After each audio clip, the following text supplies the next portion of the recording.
Good morning, children, and welcome to the class of English. Today, I, Pankaj Singh Thapa. I'm again here in front of you with a new topic, children, that is modal verbs. So, children, what is a modal verb? If we check this, that it is not a main verb.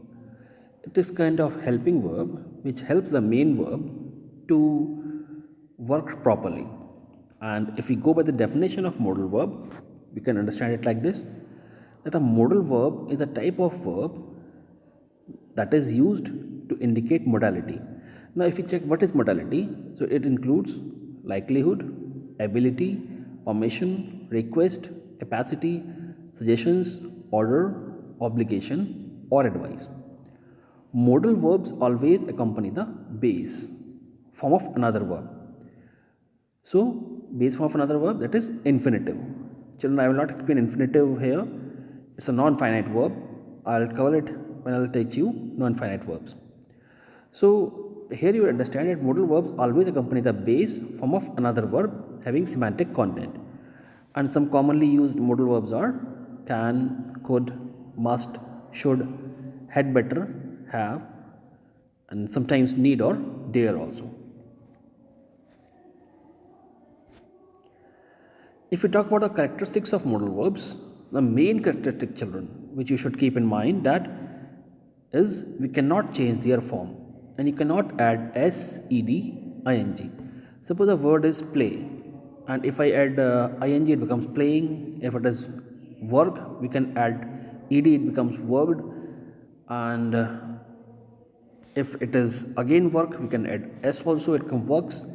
But if the modal verb shall is there, you cannot make it shalls or shall, and they are always followed by an infinitive without to, and they are used to indicate modality, and they allow speakers to express possibility, willingness, obligation, necessity, and ability. Here are some list of modal verbs: can, could, may, might, will, would, shall, should, must. The verbs or expressions dare, ought to, had better, and need not behave like modal auxiliaries to a large extent and may be added to the above list. Like ought to expresses obligation, but it is not direct obligation, it is moral obligation. Now, use of modal verbs, they are used to express functions such as permission, ability, obligation, prohibition, then lack of necessity, advice, possibility, probability. So, these are the functions which are generally performed by the modals. Now, let's study them one by one. First modal is must. So, I think it expresses strong obligation, and it also expresses logical conclusion or certainty. For example, you must stop when the traffic lights turn red. So, it's a strong obligation you have to follow. Suppose if I say you must do your homework, so it's an obligation you have to do at any cost. Now, it's a logical conclusion. He must be very tired. He has been working all day long. So, as he has been working all day long, so definitely he must be very tired. So, with the help of must, we just have the logical conclusion also.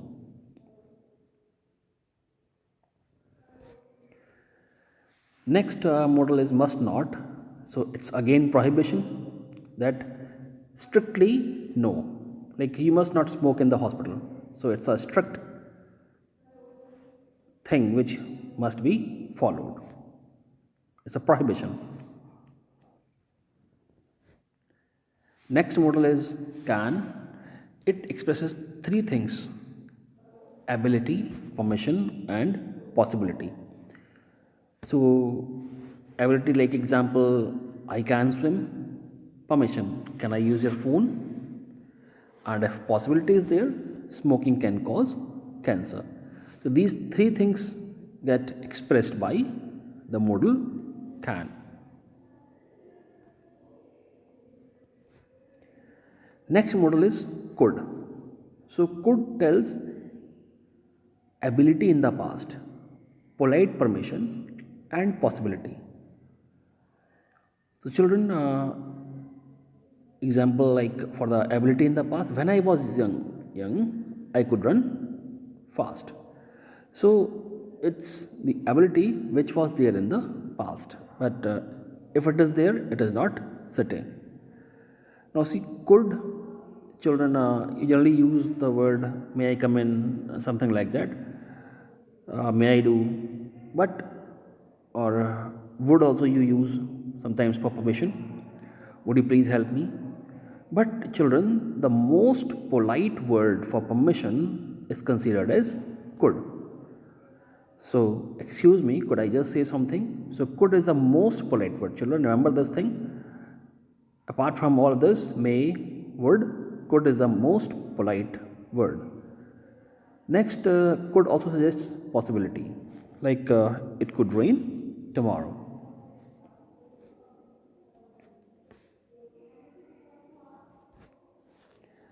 Now, may again suggests permission, possibility, and probability. Now, permission is may I use your phone, please? It may rain tomorrow is possibility or probability.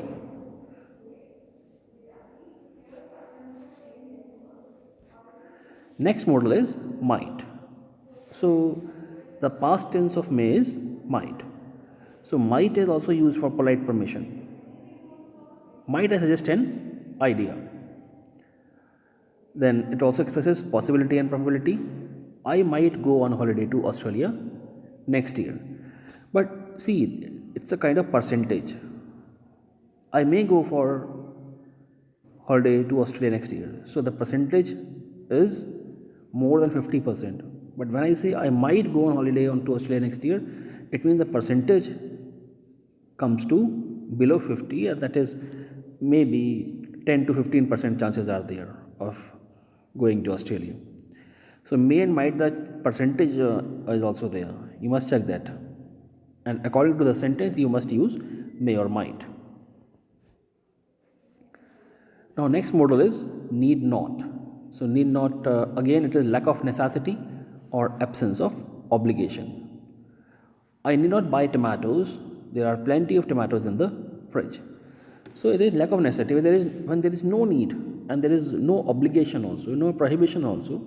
At that place we use need not, as it is clear from the example.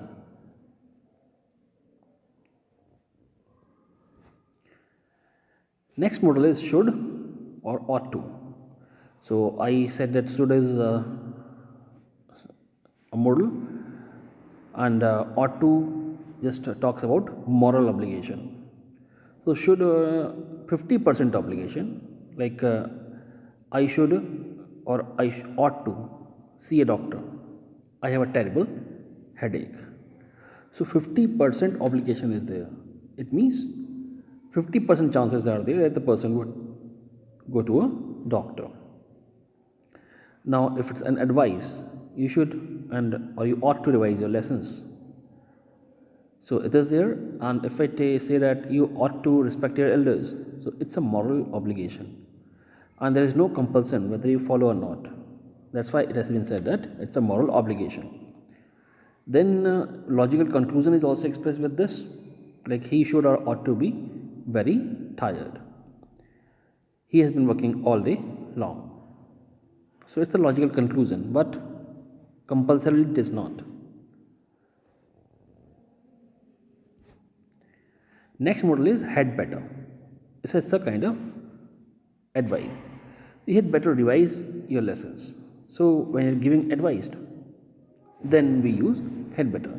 So you'd better revise your lessons.